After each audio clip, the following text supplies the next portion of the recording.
Hello, everyone. I've been thinking about doing something like this for a good while, and so finally I've launched into an endeavor that was much larger than anything I had attempted before, but with the encouragement of our president, Mr. Trent, he said, have at it. So that's what we're doing. We're going to try to tape a series that will be offered on DVDs, plus the manuscript itself, in about 4 sections, I believe. And I hope it will be beneficial to you. My study has renewed some thoughts that I had almost forgotten about, frankly. It won't be as large as some of the other groups in my past have had at a time, but you're talking about 150,000 people and numbers like that. But anyway, I hope it will be beneficial to you. But it's reported statistically, and it's correct, that there are more than 6 billion people on this planet Earth. And millions upon millions of these billions live in poverty and squalor and misery. If you watch the TV and you see these pleas for these children who are starving to death, actually, flies all over their face and getting in their mouth, you see what a wretched society as a whole. Now, we don't live that way here in America yet, but it's going to get pretty bad later on. I gave a sermon recently, Hard Times Ahead, and I think it was pretty pointed to the truth. But why? I'll ask the question, why? I'll give you several whys here. Why do some in the more affluent nations have more knowledge, advanced technology, scientific development, and modern skills than other nations? Why is that? Why the disparity? Why do some of the great and powerful lead nations of this earth, and up until very recently been the United States and Britain and other English-speaking peoples like Australia and New Zealand, people like that, we seemingly have had more of the wealth, and it's been coupled with better and more temperate weather up until this past year, and it's really been bizarre, you might say, and they're expecting more of the same this year. But we've had better and more temperate weather with which to produce the most abundant food crops, corn, wheat, soybeans, rice, those staples of life, you might say. Why have these particular nations attained vast herds of cattle, sheep, swine, chickens, turkeys, other livestock varieties? A lot of people would be amazed to walk into one of our supermarkets from some other part of the world. It would be unbelievable to them. They'd be like children. Why have we Americans, for instance, had great sources of oil in several places in this nation? Well, some of it is in Alaska, of course, but much of it. Oil in Texas, Alaska, Oklahoma, the Mexican Gulf, and other places. Why do we have abundant mineral deposits, coal fields, and even gold and silver mines? In fact, that's the way God got them to cross the nation. You remember, in the Conestoga wagons is looking for the gold in California. God knew what would attract these people, I guess. But why and how have we been able to acquire better educations in the main? Now, there's some other nations like Japan that's very well-schooled people, and their students are easily taught, seemingly. Better educations. We can create inventions, including military equipment, of course, to exercise leadership and control over other nations. Maybe we've done that too much at times, but we've had these blessings. Although now it seems we aren't able to win the battles that we're involved in as we once did. In fact, I go back not too far ahead of the World War II, and I remember much of it. But we're not able to win the battles of wars that we did up until the end of World War II in 1945. But why did the British, with their superior naval forces at one time, rule the oceans and the seas? Why is that? And we're brothers, you know. They were once one of the greatest colonizing nations of all times. But at the same time, those of whom it was once said the sun never sets on the British Empire, as once said, now have lost most, if not all, of their colonies. So why the disparity between the wealthy and those that are referred to as third world countries? And I'm afraid if things don't change, we might be added to that list someday, not far down in the future. Is it just good luck, maybe right circumstances, that makes these differences? I don't think so. Today we see some of these gaps are slowly, and some not too slowly, are dissipating. We're not as much difference in us and some of the other nations as once was. Look at China, Japan, India, and some of the European countries becoming very affluent. In fact, China is way out trading us, I guess you might say. We've got a giant deficit there.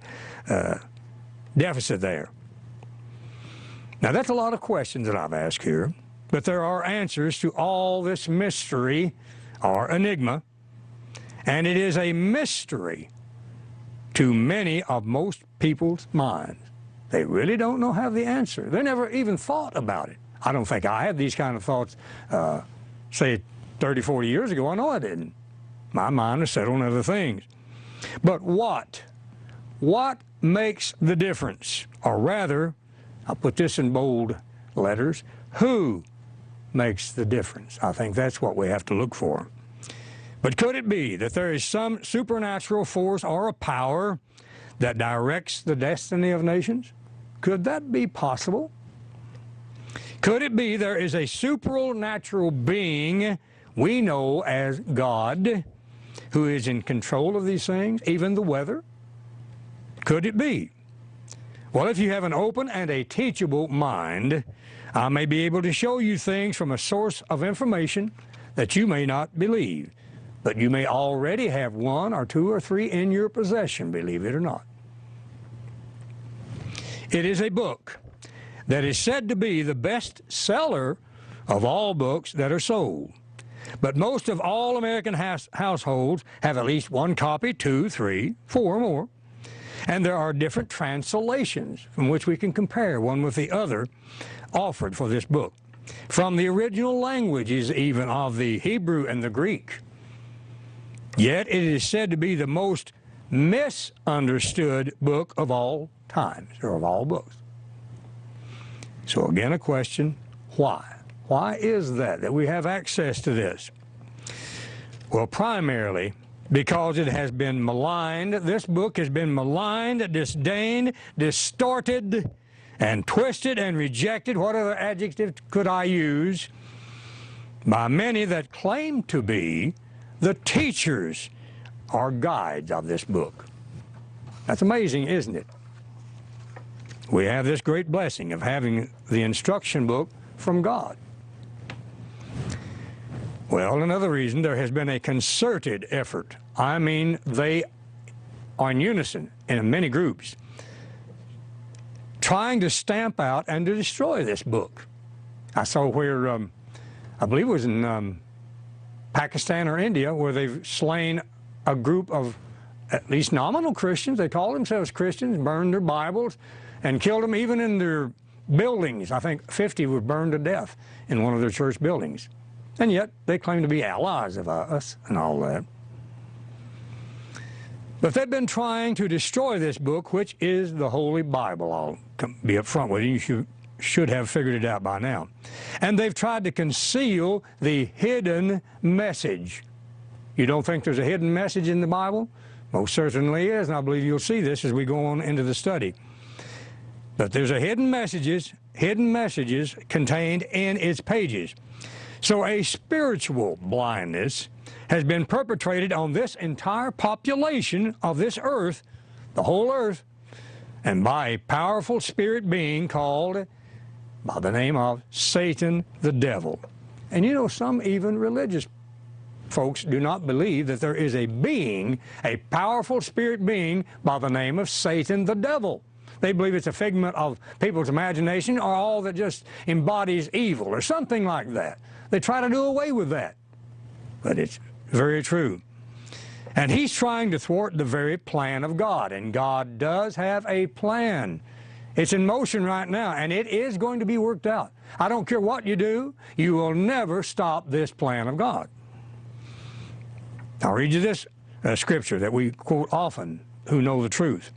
Revelation 12:9 tells us this, and the great dragon was cast out from heaven, that old serpent called the devil and Satan. Remember, he was there in the Garden of Eden. He appeared as a serpent, knockish, a shining being.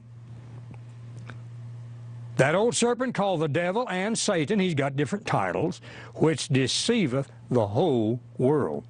Not just the affluent world with all access to all the Bibles and all that, but he's deceived everyone. He was cast out into the earth, and his angels, he drew a third of the angels of heaven. And there's said to be millions and millions of angels. So it's a great force he persuaded to follow him in this rebellion.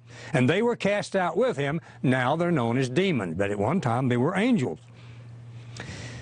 Now this event of an attempted coup is also recorded in Isaiah 14 and Ezekiel 28. We'll not turn there, but it talks about this rebellion of Satan, and he tried to ascend his throne above the stars, and he was going to be like the Most High, it says, or he was going to be the Most High. And God says, you were perfect in the day you were created, so he's a created being, until a certain time in his life, iniquity, sin, rebellion was found in it says. And of course you see all the havoc and the destruction that he created in our known universe because of this rebellion. Look at the pockmarks on the moon and places like that where asteroids were being thrown around. It was space wars, and God put him down. Now, because of this deception by this being, the vast majority of people discard it, as if there's no relevance or importance to this book of books, the Holy Bible.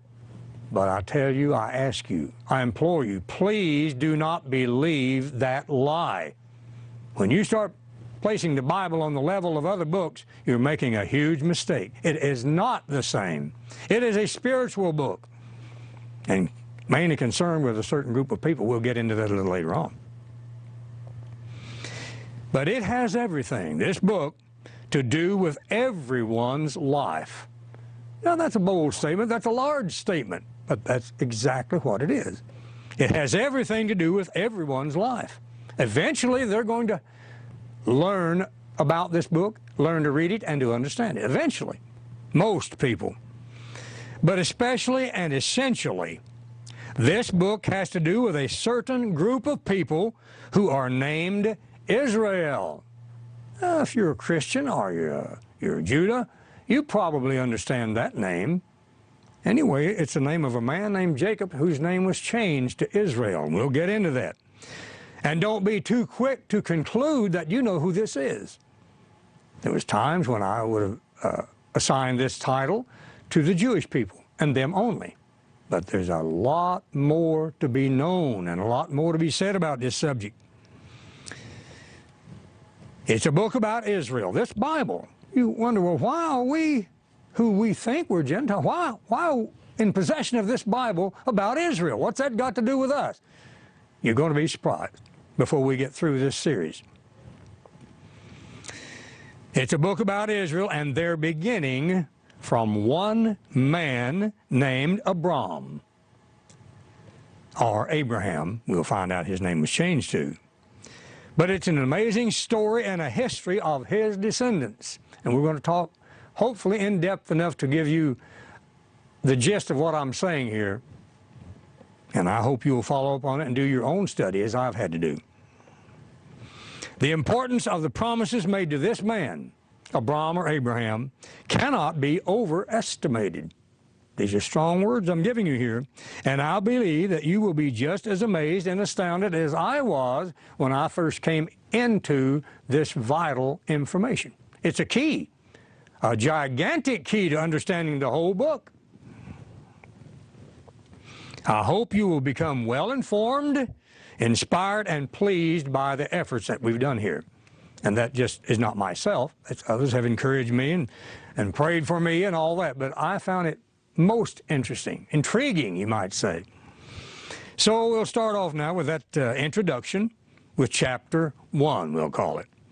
And the title to this subject matter will be The Blessings of Abraham. the blessings of Abraham and what it means to us. The story begins after the flood of Noah.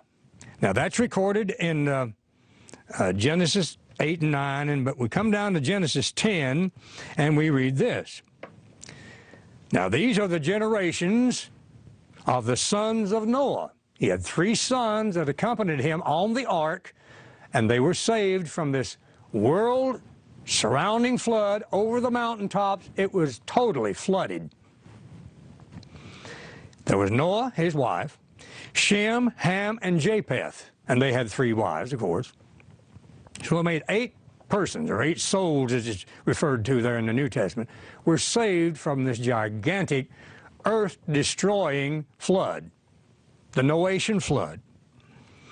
Now the sons of Japheth, Gomer, and Magog, and Madai, and Javan, Tubal, and Meshach, and Tiras. And then it gives the sons of Gomer, and gives you a long genealogy here. We don't need to go totally into that. But in verse 1, unto them were sons born after the flood. Now dropping down to verse 5, let's do that. By these were the isles of the Gentiles. Now notice this way this is put in the King James English. The isles of the Gentiles were divided in their lands. It looks like God had a specific place or location that he wanted these people to be put into after the flood. Only 8 had survived. Only 8. But they were divided in their lands, and we, by some historical evidence, Shem, one of the sons of Noah, he's the one did the dividing. He placed these people in the lands where God led Noah to tell him, I guess. Everyone after his tongue. So they were divided.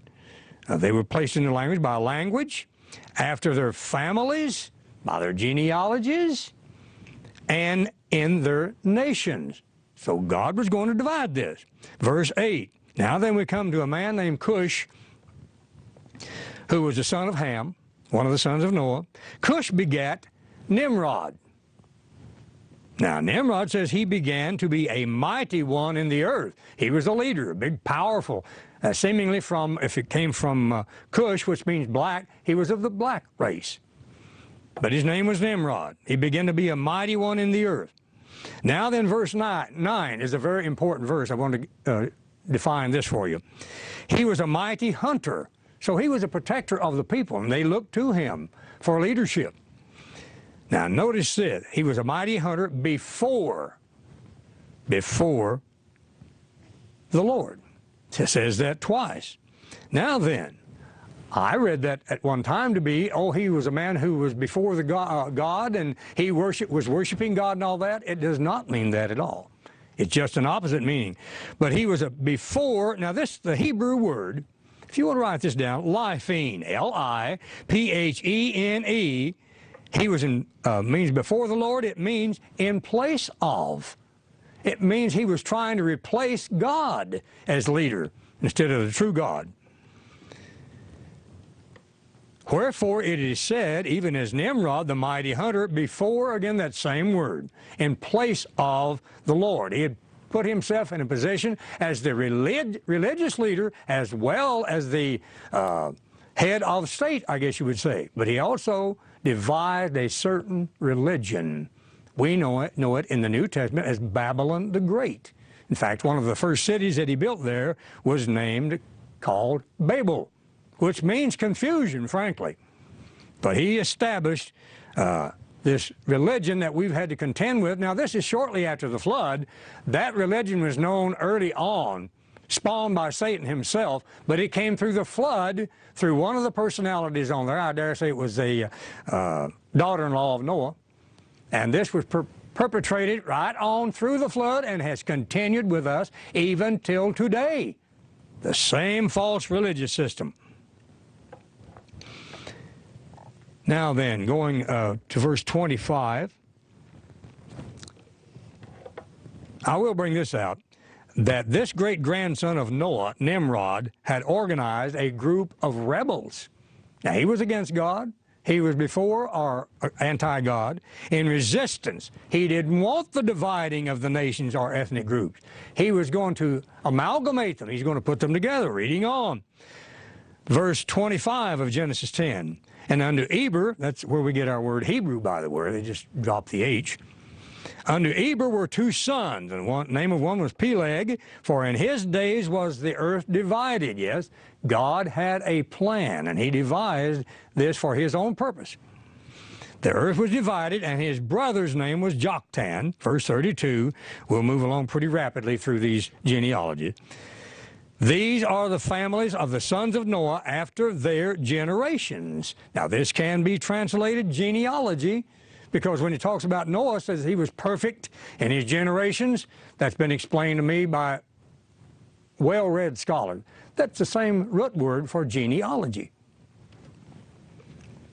So he was perfect, Noah was.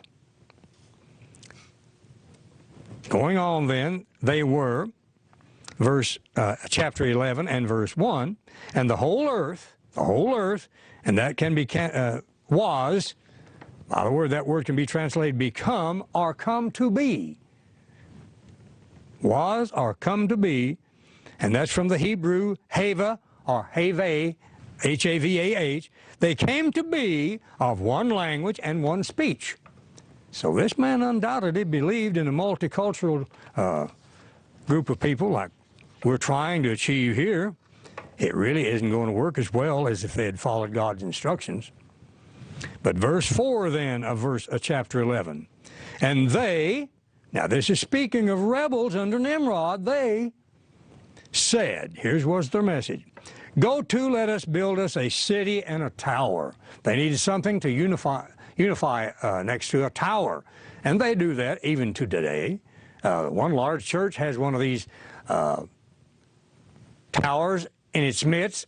They're in the city of Rome, Vatican City, and we have one in our Washington headquarters, a monument called Washington Monument. But it's a monument that it's a shameful thing, actually. I'll not go into it in great detail here.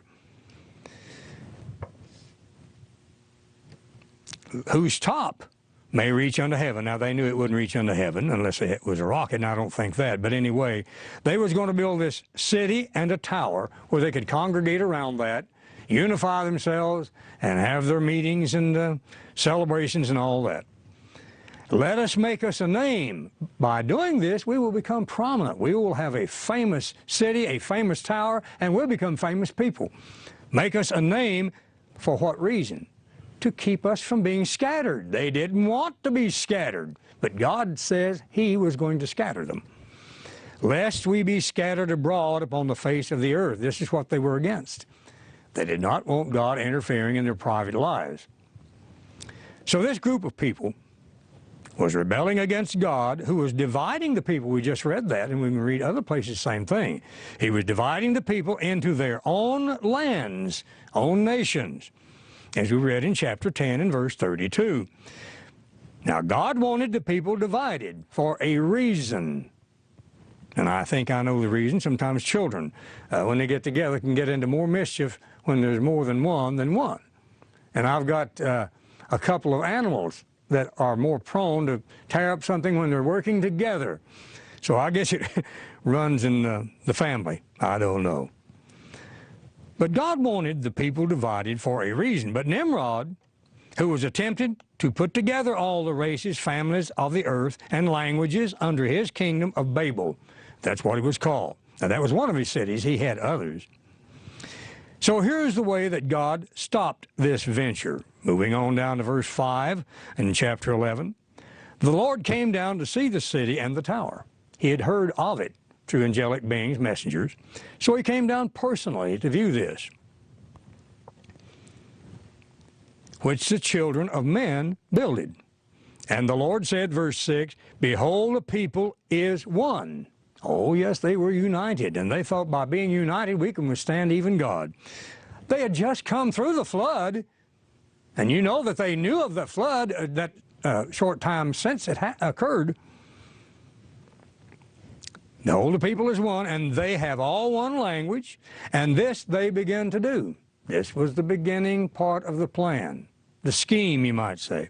And now nothing will be restrained from them which they have imagined to do. If God had left them alone with their mad inventors and all that, they would have already have destroyed this earth with their war-making machines and whatever they would devise to destroy mankind. That's Satan's goal. He would like to see every one of us wiped off the face of the earth because he realizes that in the future we are going to replace him as ruler of this present world, he's called, God of this world, along with his demons that followed him. So human beings are going to replace that evil being, and he would like to see us all slain. He thinks that would be the end of it. It is not the end of it. But going on, verse 7, go to. Now notice, let us go down. Shows you a plurality in the name of God, even Elohim from Genesis, and it means there's more than one. Let us go down and confound their language, that they may not understand one another's speech. So here's the way God handled it. Verse 8, so the Lord scattered them abroad. Just exactly what they said they didn't want to be. In verse 4, lest we be scattered abroad. Exactly what they wanted not to be was going to happen. God worked it out this way. He scattered them abroad from thence upon the face of all the earth, and they left off to build a city. He stopped their little conniving plan. Verse 9, therefore the name of it is called Babel, because the Lord did there confound the language of the earth. Can you imagine mass confusion? It'd be like sending me to, well, some foreign country like China, Japan, and expect me to communicate with the people there, or even the leaders. I wouldn't have no clue as to what they were saying, and they wouldn't know what I was saying either. They left off to build a city after he scattered them. Therefore the name of it is called Babel. He confounded the language, and from thence did the Lord scatter them abroad. He still did it upon the face of all the earth. So the Lord saw this festering rebellion going on there with Nimrod and his followers, and they were rebels. They were rebels. They were not trying to be before the Lord as if worshiping before him. No, they were trying to replace the great God. I would like to insert this bit of information at this time in the manuscript here. In the New Testament, it is revealed that part of that plan was to place the various ethnic groups in certain areas for their own benefit and good. God does not hate anybody. He's not willing that any should perish. He's no respecter of persons. We'll read on. God is a God of love, and he wants to bring each person to their full potential and development. He is no respecter of persons, as we read. Acts 10:34, and in Acts 17:26, notice what he tells us here. And has made of one blood of all nations of men for to dwell on the faces of the earth, and has determined. God set the boundaries. He's determined the times before appointed and the bounds of their habitation. He's got landmarks. He had a reason for this. I don't know the mind of God perfectly, but that's what it tells us. He set the bounds of their habitation. So this world, frankly, would not be having all the problems and the hatreds and the animosities that they have if they had allowed, or adhered rather, to God's instructions. But no, they wanted to do it their own way, as we always do. The carnal mind is enmity. It's against God in every way, Romans 8. But the blame falls on everyone, not just one group. I want you to know that. The blame is on everyone. Everyone's a human being, and they all desire to go the way that's not the way of God. All right, then after that little insert, let's go back to Genesis and to Abraham. Back to Genesis 11 and in verse 26. Let's read this. Here's where he first is named and comes on the scene. Terah lived 70 years, and he was the father of these three men mentioned. Abram, or Abram, whose name was changed to Abraham, I believe it probably is more correctly. Abram got a little accent there. Nahor and Haran, three sons there. Now these are the generations of Terah, and Terah begat Abram, Nahor, and Haran begot Lot. Later on we'll find out that those were the kinship become between Abraham and his nephew Lot. And Haran died before his father Terah in the land of the nativity in Ur of the Chaldees. But moving on down then to verse 29. And Abram and Nahor took them wives. The name of Abram's wife was Sarai, S-A-R-A-I. And the name of Nahor's wife was Milcah, the daughter of Haran, the father of Milcah and the father of Iscah. So these are maybe hard to pronounce names, but anyway, that's the names back in those days. In verse 30, but Sarai was barren. She had no child. That's Abram's wife. She had no child. And Terah took Abram his son, and Lot the son of Haran his son's son, and Sarai his daughter-in-law, his son's Abram's wife, and they went forth with them from Ur of the Chaldees to go into the land of Canaan, and they came to Haran and dwelt there. And tells that Terah lived there 205 years, and he died there. Now, God undoubtedly had seen something special in Abram's character that he could use to further his master plan. He looks around looking for people who's willing to worship him in spirit and in truth. We had that in another sermon recently. For all of mankind eventually, and perhaps he even guided Abraham's pedigree. He did that in another place in the Bible. We'll not turn there. But he may have guided his genealogy and his family to fulfill this mission. In Jeremiah, it tells us this, Jeremiah 1 and in verse 5, just digress one moment here.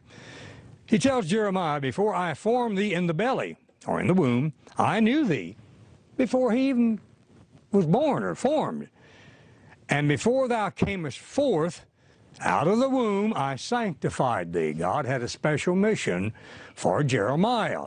And we'll get on into that later on too, because he plays an important part in this story about Abraham. I sanctified thee, and I ordained thee a prophet unto the nations. I know some of these anti-abortionist people use this scripture to prove that life begins before even in the inception, or at the conception rather. Now it doesn't say why Abram was chosen for his place in that plan, but we continue in Genesis 12 and verse 1.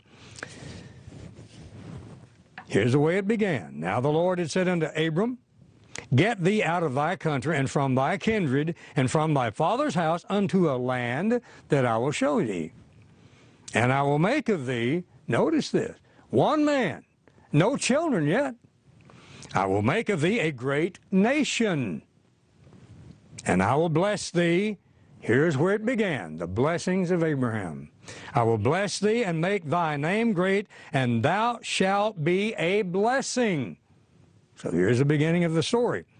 I will bless them that bless thee, and curse him that curseth thee, and in thee shall all the families of the earth be blessed. So here is a connection with the Messiah even. All nations, Gentile, Jew, Greek, whatever, would be blessed from Abraham. So this is a reference to the Messiah. There's two parts of the blessings and the promises made to Abraham. One of them is physical, concerning the land and all the blessings that he's able to give us, but also from his loin would proceed the Messiah. And it occurred just exactly like God said it would. Now then, verse 4, no arguing about it. So Abram departed as the Lord had spoken unto him. It shows a willingness to obey, instant willingness. And Lot went with him, who was his nephew. And Abram was 75 years old when he departed out of Haran. He was 75 years old. No child, no promise of a child yet. Verse 5, Abram took Sarai, his wife, and Lot, his brother's son, and all their substance that they had gathered, and the souls that they had gotten in Haran, and they went forth to go into the land of Canaan, and into the land of Canaan they came. And that's where they stayed for a long, long time. Still part of their possession, still belongs to them. Then God gave to Abram more specific promises in verse 7. Notice this, he increased it, he expanded it. The Lord appeared unto Abram and said, unto thy seed, now here the word is singular, but it's talking about descendants this time, not the Messiah. Usually it's plural when it's talking about descendants, but most of the time it's talking about the Messiah. Unto thy seed will I give this land. So this is not a reference to the Messiah, but his progeny, his children, his great-grandchildren, and on down through time, on down through history. And there builded he an altar unto the Lord. Abraham builded an altar, who appeared unto him. Now you can read the rest of the account about Abram's sojourn in Egypt. Stayed there a while because of the famine and his encounter with Pharaoh of Egypt over Sarai. He half lied. Now she was a cousin, but he told the Pharaoh of Egypt he wanted to take her into his harem, I guess. And he said, no, is she your wife? No, she's my sister. But he got by with it, and so anyway, he didn't allow or cause Pharaoh to sin greatly in that. Let's drop down here a couple of places because I can't spend too much time here. He builded the altar there in verse 7 unto the Lord who appeared to him. And you can read the rest of the account on through. The separation between Abram and Lot, his nephew, occurred in chapter 13 of Genesis, verses 1 through 11. And verse 13 mentions the men of Sodom. Now, this is the land where Lot chose to go into when they divided because of the multitude of their cattle and everything had increased with them. But mentions the men of Sodom were wicked and sinners in verse 13 there. Then God continues his discussion with Abram in chapter 13 and in verse 14. We'll just continue on in chronological sequence here, and it makes it easier this way. But in chapter 13 and in verse 14 we read, and the Lord said unto Abram, after that Lot was separated from him, lift up now your eye. Now notice the promise given to Abraham. And look from the place where thou art northward, southward, eastward, and westward. And now comes one of the most incredible offers ever given to any man. And Abraham was the one chosen to begin this thing. From the great Creator God of all creation at this time, God spelled out the boundaries of this physical possession, and here's what he was. He was giving to Abram and his innumerable descendants forever, it tells us. And later on, we'll see from the Word of God in the New Testament that this possession expanded to include the whole earth. We might touch on that later on with time permitting. But verse 15 here then of Genesis 13, for all the land, notice the land, physical greatness and blessing, which thou seest, north, south, east, and west. And of course it expands, as I said, to the whole earth eventually. Will I give it unto thy seed forever, and I will make thy seed as the dust of the earth. You see, it's not talking about a singular person here, the Messiah. His seed would be as the dust of the earth. You ever tried to count the grains of sand on the seashore? Say, in a 1 yard distance there. I don't believe you'd make it. So that if a man can number the dust of the earth, then shall your seed also be numbered. So arise and walk through the land, in the length of it and in the breadth of it, for I will give it unto thee. And Abram removed his tent and came and dwelt in the plain of Mamre, which is in Hebron, and built there an altar unto the Lord. So Abram was a worshiper of the true God in the right way. We'll read more about that later on. Now, chapter 14 of Genesis here deals with what is known as the Battle of the Kings, and it included, by the way, the kings of Sodom and Gomorrah. And Abraham amassed a small army of his servants and went down there and won the battles. Most of more like mayors, because I believe it mentions he had 300-something servants that was called an army. And it involved the capture of Lot. They had captured his nephew Lot. And that's his nephew, of course. And then says, Abram armed his trained servants and took them then to rescue his nephew Lot. Well, he prevailed, And after the battle, he met a mysterious person. A mysterious person. Verse 18 says, and Melchizedek, king of Salem, remember the way this is worded, brought forth bread and wine. It's almost like a Passover service in a sense. And he was the priest. Not only was the king, he was the king of Salem, but he was the priest of the Most High God. Now, king of Salem, Salem means peace. Jerusalem means city of peace. So here was a man called a priest of the Most High God and the king of what is now known as Jerusalem. So who is this referring to? Going on in verse 19, he, that's Melchizedek, blessed him and said, how could a normal person bless him? Blessed be Abram of the Most High God, possessor of heaven and earth. Verse 20, and blessed he the Most High God, which hath delivered thine enemies into thy hand. And he gave him tithes of all. Now it says the tithe is the Lord in Leviticus.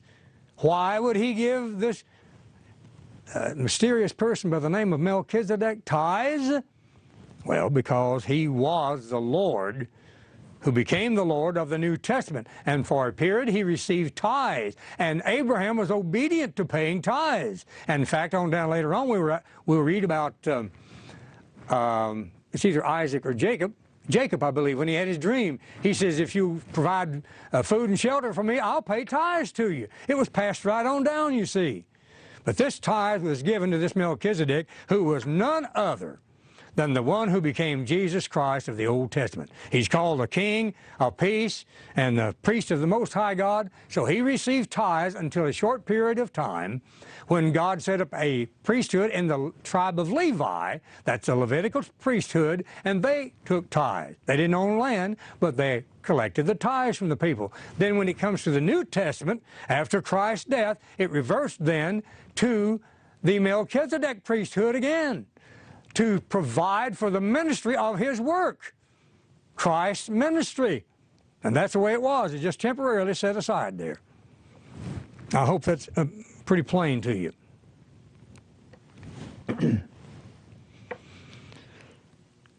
Anyway, we'll not turn there, but the New Testament book of Hebrews brings this out very plainly of who the identification of Melchizedek is.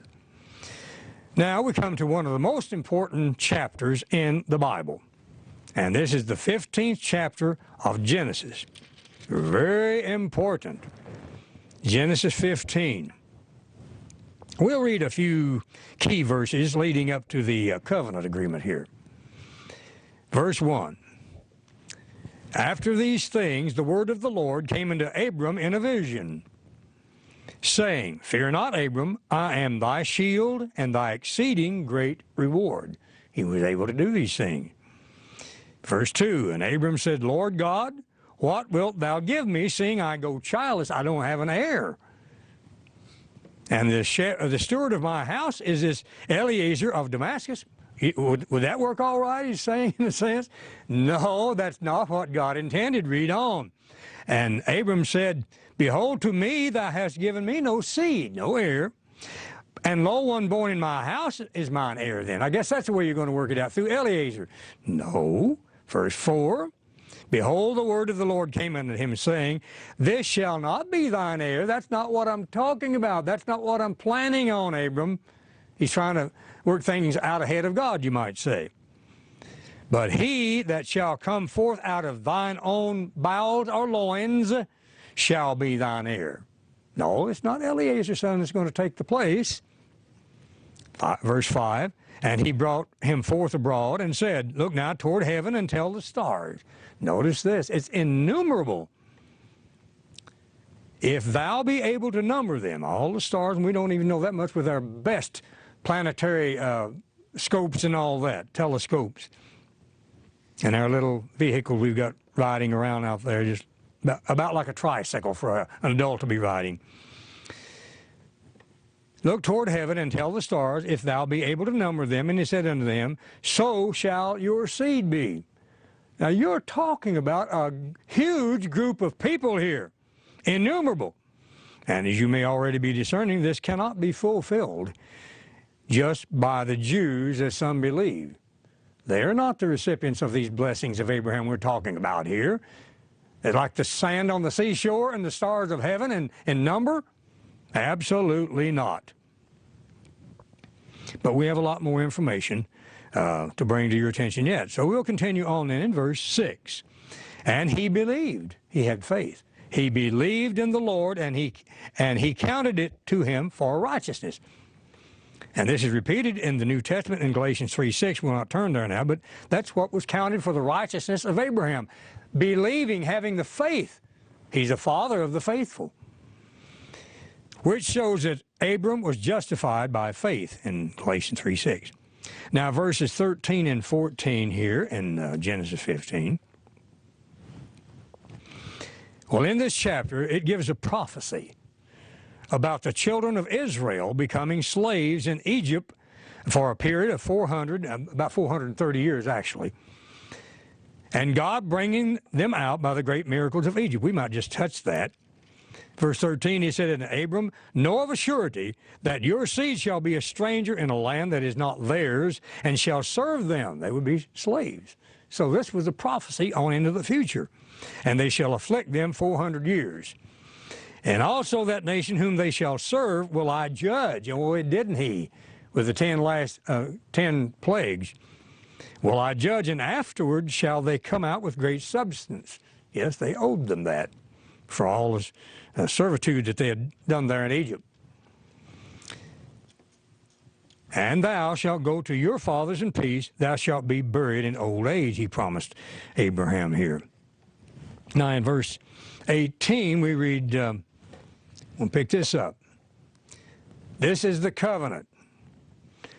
In the same day the Lord made a covenant, an agreement with Abram, saying, Unto thy seed have I given this land." And notice where the expanse of this land, folks, from the river of Egypt, that's from the Nile, unto the great river, the river Euphrates. Do you know where the river Euphrates is located? Comes right down through Iraq and right into the capital city of Baghdad. So it's all the way from the Nile River to the Euphrates River was given to Abram and his seed. And it wasn't given to his progeny through other women either. I'll point that out. The scriptures to back it up. But nonetheless, he said he was going to give all the way to Western Asia, you might call it, flowing through modern Iraq. And that's quite a territory. And then he names the current residents of the area that would be displaced by Abram's seed. They still try to claim it as their own. So the rightful heirs of this great expanse of land was to be the descendants of Abram, or later named Abraham, through Sarah. Her name was changed as well. We'll get to that, as we'll see. Now, the Arabic people of the area have no right of possession to this land. I don't care what they say. This is not what God said. He said it belongs to Abraham's seed. And it was through Sarah that would be fulfilled. Mainly, they are descended from Ishmael. Now, you've heard that name. It still comes out occasionally now. They know where they're from. They know they're descended from Ishmael.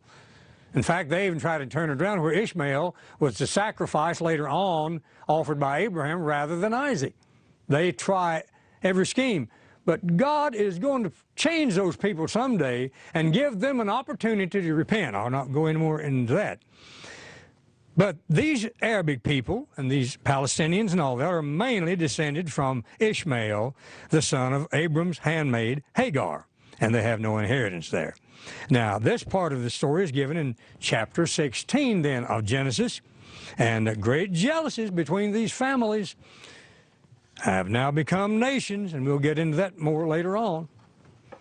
That's the reason of all the conflict over there right now. In a sense, they're half-brothers, different mothers, but still they are Abraham's seed, but God did not plan that the inheritance would come through that group of people, and it will not.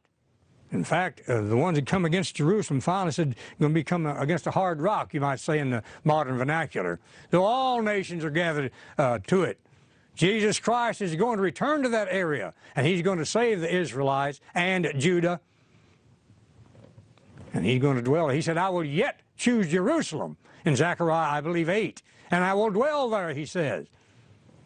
Going on, God renews the covenant between him and Abraham in the next chapter, Genesis 17, we'll read a bit here. When Abram was 90 years and 9, he was 99 years old now, and the Lord appeared to Abram and said unto him, I am the Almighty God, walk before me and be thou perfect, or be upright. Verse 2, I will make my covenant between me and thee, and will multiply thee exceedingly, as we've read about. Verse 3, and Abram fell on his face, and God talked with him, saying, as for me, behold, my covenant is with thee, and thou shalt be a father of many nations. Not just one nation, as in the Jews, many nations. Verse 5, neither shall thy name any more be called Abram, but thy name shall be Abraham. It expanded even the meaning of his name. For a father of many nations have I made thee, and I will make thee exceeding fruitful. Verse 6, and will make nations, again plural, nations of thee, and kings, rulers, somewhere on this earth, shall come of thee, it says. Verse 7, I will establish my covenant between me and thee and thy seed after thee in their generations forever, for an everlasting covenant. God cannot lie. He cannot change his words here. To be a God unto thee and to thy seed after thee. I will give unto thee and to thy seed after thee, verse 8, the land wherein thou art a stranger, all the land of Canaan. All the land of Canaan, it says, for an everlasting possession. Yes, that is going to be fulfilled in the Israelites, or Abraham's, later on. Now this cannot be. It has not been fulfilled in the Jewish people. Check the historical record. Check the Bible and see if this has ever been fulfilled in Judah. A lot of people do not know. They think that Israel, because they bear the name Israel, they believe that that is the only Israel. No, we're going to get into some other things that's going to expand your understanding and expand your mind, I hope. But we'll get into that a little bit later on. Judah, that's the tribe of Judah, from whence we get the word Jew, has and will have, they are going to have a very important role to play in this covenant. That's another part of the covenant.